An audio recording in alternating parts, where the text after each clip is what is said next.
Heyo, what's going on everyone? Nathan here.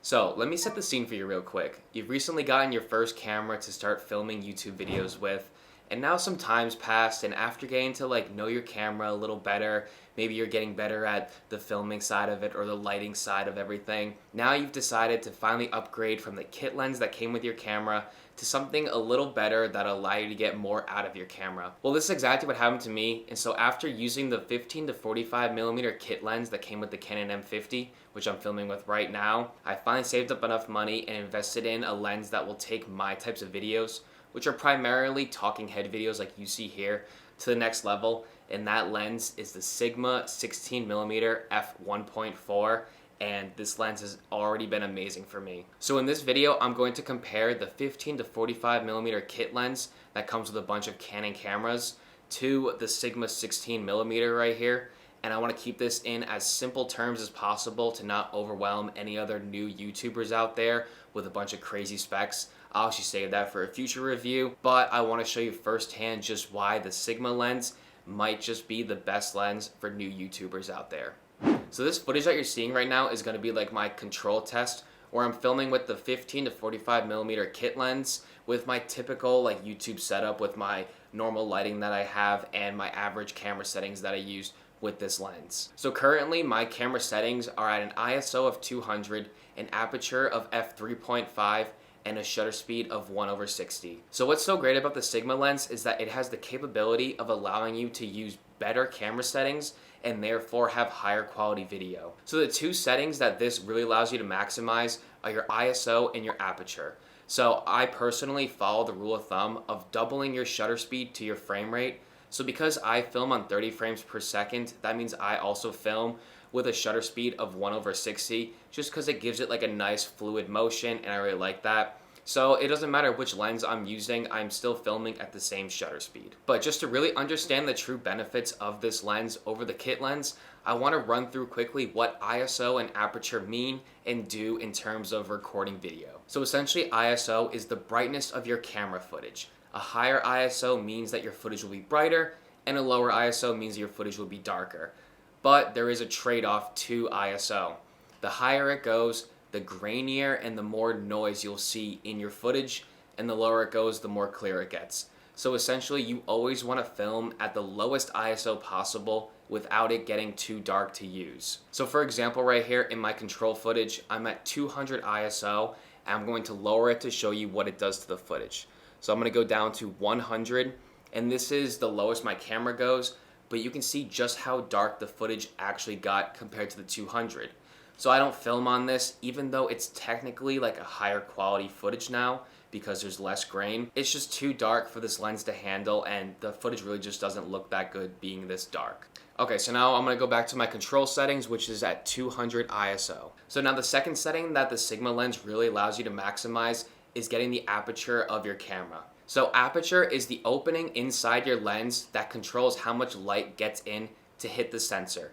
And this affects your camera in two ways. The first way is that it allows for more light to get in, or you'll have brighter footage. And it also affects the depth of field that you see through the lens, which is for example, me versus the background.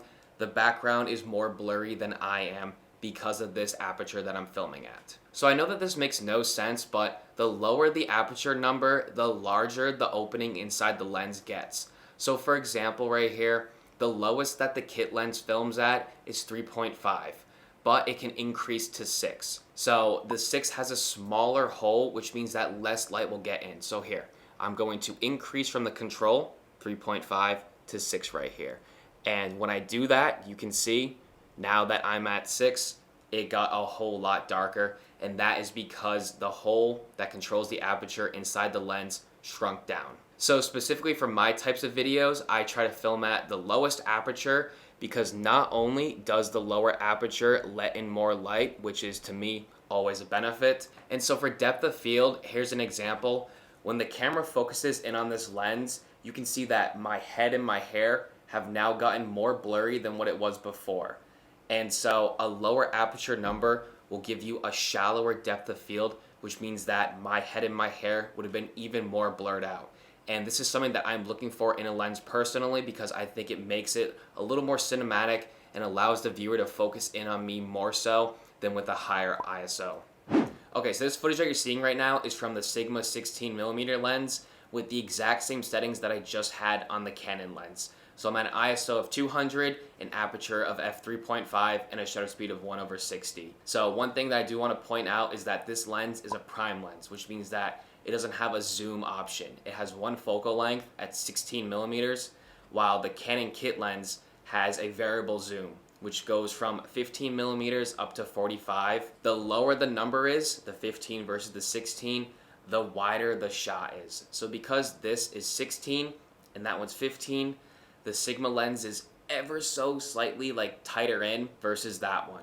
But it's like 1mm difference, so it's really not big of a difference at all. So the first thing that I noticed when comparing the footage from these two lenses is that the Sigma produces sharper quality video.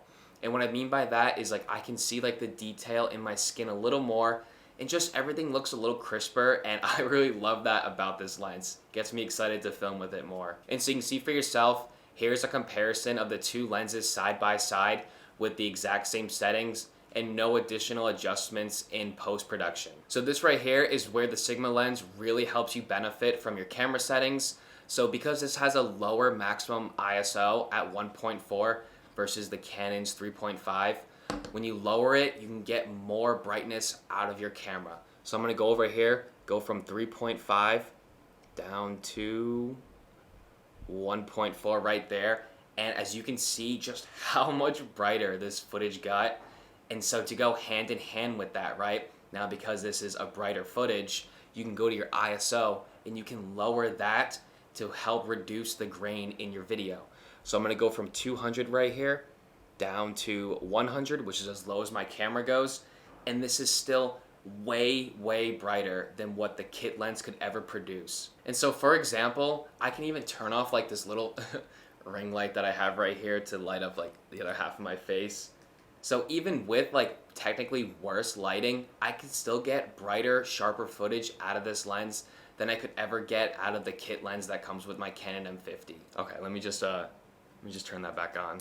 So I know this is probably way overexposed, but just to give you like a direct comparison. So another thing that I really love about this is just the shallow depth of field. So my background now is way more blurry than what it was beforehand. And to really give you like kind of like an extreme example of that, when this lens focuses on this, look at my head and my hair now. So I'm also gonna put up a side by side of these two comparisons so you can see just how blurry and how shallow the depth of field gets with this lens compared to the kit lens. And so again, I just think that this is gonna make my videos look that much better, a little more professional, cinematic, and I'm super excited to start using this lens. So I hope that through this video, you were able just to see how much more beneficial a new lens can be versus the kit lens. Like, yeah, it's a great lens to start with, but as soon as you start getting more lenses into your collection, you're gonna be able just to get that much more out of your camera and use it in new ways that you didn't think you were able to beforehand. So the Sigma lens costs $369 on Amazon, which I know might seem like a huge investment, but compared to like other glass out there that go for like $2,000+, like it really isn't that much and shouldn't take you that long to save up for. And just for like the benefits that you get out of it, I definitely think it is like one of the best starting lenses that you can get that any like new beginner YouTuber can pick up. So that's gonna be into this comparison video. If you learned something new, or if I helped you make your decision on your first purchase of a lens, then please don't forget to hit the like button down below and subscribe, as I don't want to miss anything else I have in the future. And with that being said, have a great day everyone, and cheers.